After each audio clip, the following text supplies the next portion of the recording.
बोले वृंदावन बिहारी लाल की। कृष्ण कन्हैया लाल की। धीरे से बोलने वालों की और चुपचाप बैठने वालों की। हाँ उनकी।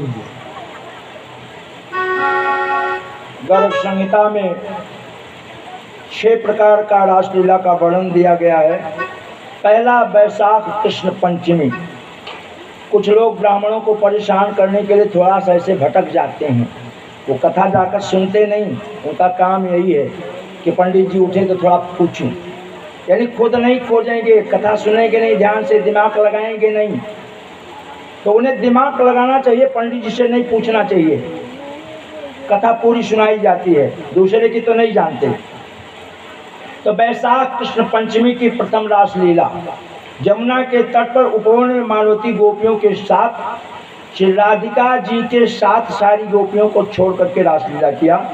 दूसरा, पूर्णिमा की रासलीला में शामिल होने वाली गोपियां दंडकारण्य निवासी ऋषि अर्थात ऋषि रूपा गोपियों के साथ रासलीला का वर्णन किया। तीसरा, माघ मास में लक्ष्मी जी एवं उनकी सखियों का वृषभान एवं उनके परिवार में उत्पन्न कन्याओं के साथ वृंदावन में रासलीला किया। चौथा, चैत्र मास में जालंधरी गोपियों के साथ श्याम सुंदर श्री कृष्ण भगवान ने रासलीला बलराम जी के साथ नाग गंजाओं को लेकर के किया। पांचवा, उद्धव जी के ब्रज से लौटने के बाद तथा उद्धव जी के कहने के साथ मथुरा से ब्रज में जाकर के कार्तिक पूर्णिमा की रात में कदली वन में राधिका जी से मिल करके गोपियों के साथ रासलीला किया। और छठवां, कार्तिक की पूर्णिमा से वैशाख की पूर्णिमा तक श्याम सुंदर श्री कृष्ण और बलराम जी ने विभिन्न प्रकार से रासलीलाएं की। कुछ महिलाएं ऐसी हैं कि जो कार्तिक पूर्णिमा की जो चर्चा चली, कार्तिक पूर्णिमा से वो एक प्रण लेती हैं कि मैं 108 मंदिरों में वहां जाऊंगी नारियल लेके, जो भगवान कृष्ण का मंदिर जहां हो, राधिका का हो, वहाँ हर एकादशी को जाती हैं और यथाशक्ति एक नारियल जरूर ले जाती हैं। कुछ महिलाएं ऐसा संकल्प लेती, हमने देखा है। मंदिर खोजना पड़े उनको पर वो जाती हैं। पति उनके साथ उनका साथ देते हैं, मोटरसाइकिल पे गाड़ी पे बैठा कर ले जाते हैं, मंदिर खोजते हैं। तो वो 108 शहर छोड़ के दूसरे शहर में जाके उनको पूरा करना पड़े। ये वही रासलीला है, ये वही रासलीला है, कोई बाहर से नहीं है। अर्थात उनका प्रेम भगवान से जागृत है, इसलिए वो सोचती हैं कि मैं हर एकादशी को 108 एकादशी संकल्प ले लेती हैं और ऐसा करती हैं। भगवान सुखदेव जी महाराज कहते हैं कि छिप गए और इति गोप्या प्रागायंत प्रलंदम या चित्ता रूरुदरम। भगवान ने देखा कि हमारे बगैर ये गोपिकाएं बहुत ही ओझल हैं, बहुत निराश हैं, इनका मन मलिन है, बहुत दुखी हैं। नित्यो भजन्ति ये सख्या सर्वार्थे कांत उद्देत माहिते। भगवान श्री कृष्ण ने कहा कि मेरी प्रिय सखियों, जो प्रेम करने पर प्रेम करते हैं, उनका तो सारा उद्योग स्वार्थ को लेकर है। हमें कुछ दिया तो हम उसका बदला उसको देंगे। इसे असली प्रेम नहीं कहते हैं, ना इसे असली व्यवहार कहें, इसको तो व्यवहार निभाना हुआ। अर्थात मुट्ठी बंद करके दिया जाए, ये हाथ जाने ये हाथ नहीं जाने, उसको कहते हैं दान, उसको कहते हैं प्रेम, उसको कहते हैं संस्कार। जिनका प्रेम केवल स्वार्थ के लिए है, उनका भगवान से कोई प्रयोजन नहीं है। श्रीमद् भागवत में देखिए भगवान खुद कहते हैं, हे सुंदरियों, जो लोग प्रेम ना करने वाले से भी प्रेम करते हैं, सच में प्रेम वही है। और जो लोग जानबूझ करके अपना हित कराने के लिए प्रेम करते हैं, वो पाखंड का प्रेम है। ना पारिये हम निर्वध्य संचा स्वधातु कृतम विविधाया स्वापिव या माम वदन दुर्ज अरे श्रृंखलायाम संवृज्य तव प्रतियात साधुनाम। हे मेरी प्यारी गोपिकाएं, तुमने मेरे लिए घर गृहस्थी सबको छोड़ दिया, तूने मुझे अपना सब कुछ न्यौछावर कर दिया, इस कारण से मैं अब तुम्हारा ऋणी हूं। और भगवान उपस्थित हुए। उसके बाद महाराज का वर्णन किया। भगवान प्रसन्न हो गए, सारी गोपिकाओं के साथ, राधिका जी के साथ। रासोत्सव संवृतो गोपी मंडल मंडितः योगेश्वरेण कृष्णेन तासाम मध्ये दयोदयो। उस महारास में, इसीलिए शास्त्रों में वर्णन है कि भागवत की कथा सुननी चाहिए। उस महारास में ब्रज के सभी गोपी, ग्वाल, बाल, गौमे इत्यादि और समस्त जगत के देवता, अर्थात शास्त्रों में 33 करोड़ देवताओं का वर्णन है। 33 करोड़ देवी देवता रासोत्सव संवृत्तो गोपी मंडल मंडितः योगेश्वरेण कृष्णेन तासाम मध्ये देवो देवो। सारे देवी देवता सब लोग उस रास में उपस्थित हुए और भगवान कृष्ण दो दो गोपियों के बीच में प्रकट हो गए और उनके गले में अपना हाथ डाल दिया। इस प्रकार एक गोपी और एक कृष्ण की लीला शुरू हुई। महाराज की लीला का वर्णन। सभी देवी देवता अपनी अपनी पत्नियों के साथ वहां पहुंचे और दर्शन की लालसा से आए थे।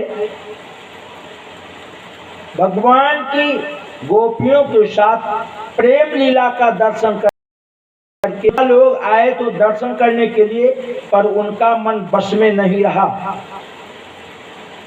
स्वर्ग की दुंदभियां अपने आप ही बजने लगी ब्रजमंडल में और सब भगवान के निर्मल यश का गान करने लगे। कृष्ण विक्रीडितम वीक्षा मुमुहु खेचर स्त्रियः कामादितां शशांकस्य सगणो विस्मितो भवत कृत्या तावन्मात्मानं यावती गोपयोषितः रेमे सा भगवान अस्तभिरात्मा रोमोपि लीलया। अर्थात भगवान श्री कृष्ण की यह रास लीला देख करके स्वर्ग की देवांगनाएं भी मिलने की कामना से मोहित हो गईं और समस्त तारों एवं ग्रहों के साथ, चंद्रमा के साथ यहाँ उपस्थित होकर के और विहार करने लगी। भगवान श्री कृष्ण गोपियों के साथ रासमय होते हैं।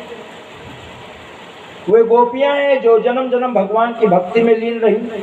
भगवान कृष्ण ने उन सभी को एक साथ द्वापर में दर्शन देने का आशीर्वाद दिया और आज द्वापर में वही गोपियों के रूप में जन्म लेकर के ब्रजमंडल में भगवान श्री कृष्ण के साथ रास लीला रचाती हैं। भगवान कहते हैं कि तुम सब कौन हो?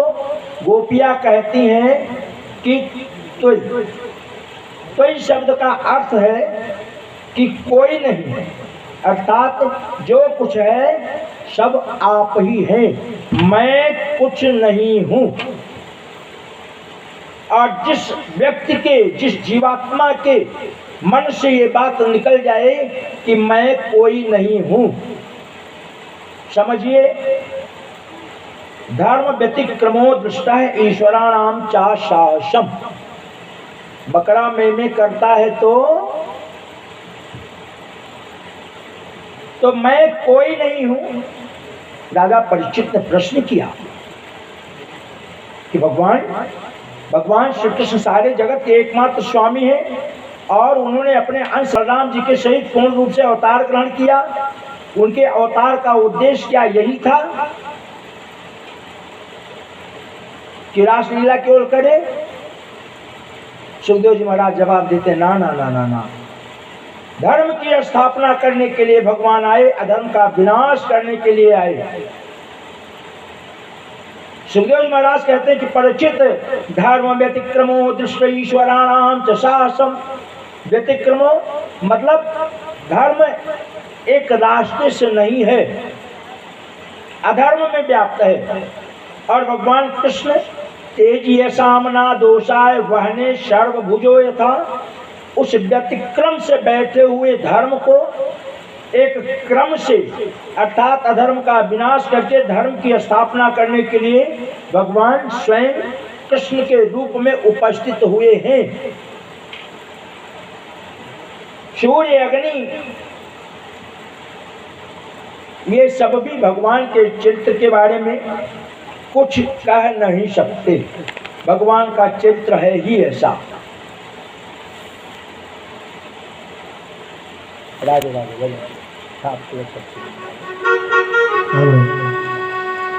एक भजन,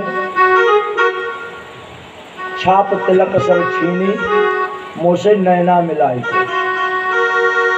छाप तिलक सभी छीने तो से नैना मिलाई के। छाप तिलक सब छीने तो से नैना मिलाई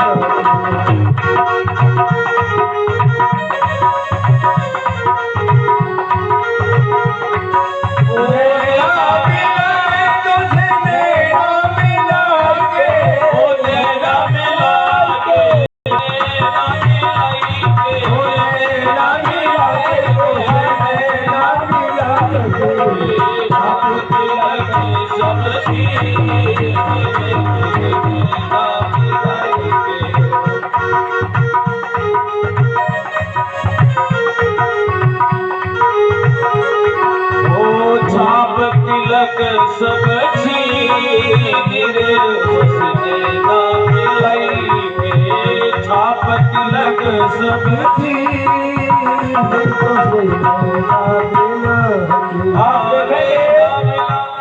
आप देखेंगे कि श्रीमद् भागवत में एक भी गोपी का कहीं नाम नहीं आया, सिर्फ गोपी शब्द आया।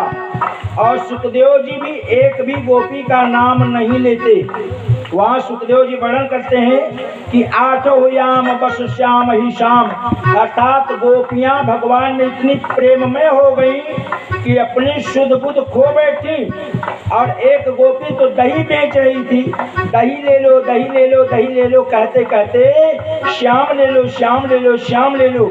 और उन गोपियों के बीच में कृष्ण के अलावा और कोई उनको मिला नहीं,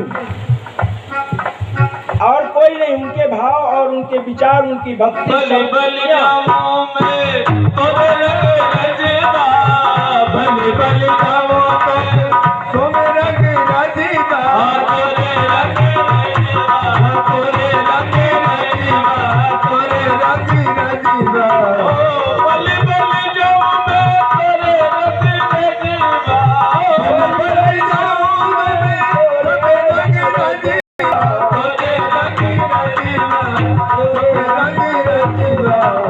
अपने ही रंग में रंगती रे अपने रंग रंगती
छाप तिलक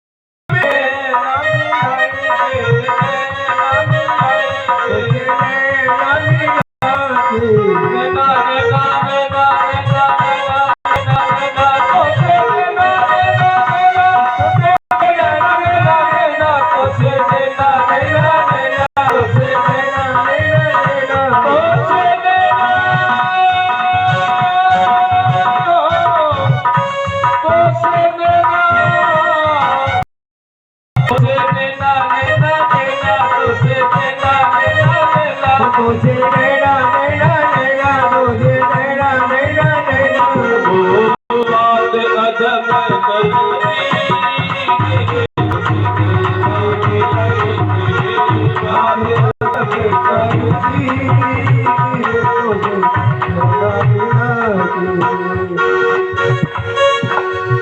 गोरी गोरी बैया में हरी हरी चूड़िया हरी हरी चूड़िया हरी हरी चूड़िया हरी चूड़िया हरी हरी चूड़िया हरी हरी चूड़िया बाह पकड़ हरी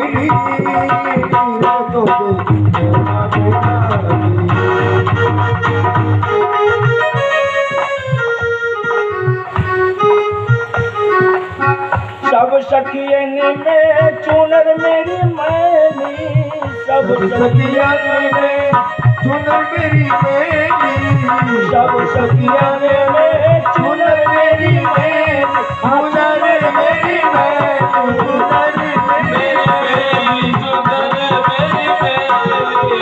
देखी हंसे नर नारी मुझसे नैना देख हंसे नरी नारी मुझसे नैना मिलती देख हंसे नरी नारी मुझसे नैना मिलती साल तिलक सब चीज तुझसे नैना मिलती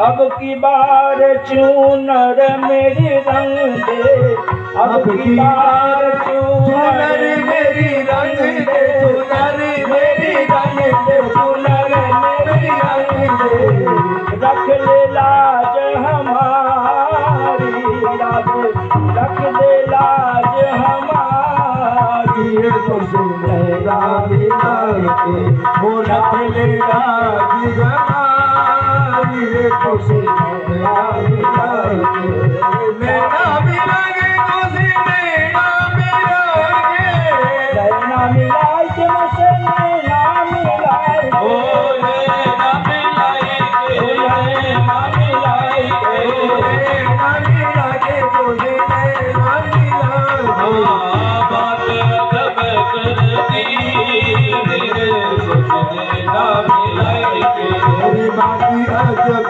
करी रे तुझे नैना मिलती जो तुम मांगे रंग की रंगाई जो तुम मांगे रंग की रंगाई रंग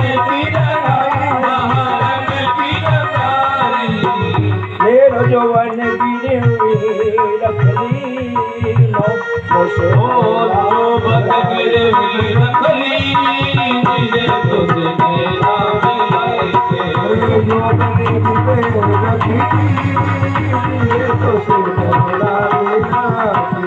मेरी चुनरिया पिया की पगड़िया मेरी चुनरिया पिया की पगड़िया बोलो बकरिया हो पिया की पगड़िया हो पिया की पगड़िया दोनों बसंती रंग दी हमारे दोनों बसंती रंग की छाप तिलक सब बलि बलि जाओ तोरे रंग रजवा बलि बलि जाओ तोरे रंग रजेवा तोरे रंग रजेवा तोरे रंग रजीवा तोरे रंग रजीवा जो मोहे सुहागन की मुझसे नैना मिलाई के। हमारे मोए सुहागन की तेरे मुझसे नैना मिलाई छाप तिलक सब छीन मुझसे नैना मिलाई के। मेरा मिलागे तुझे नैना मिलागे मेरा मिलागे तुझे नैना मिलागे नैना मिलागे तुझे नैना मिलागे आपकी लग सबकी आपकी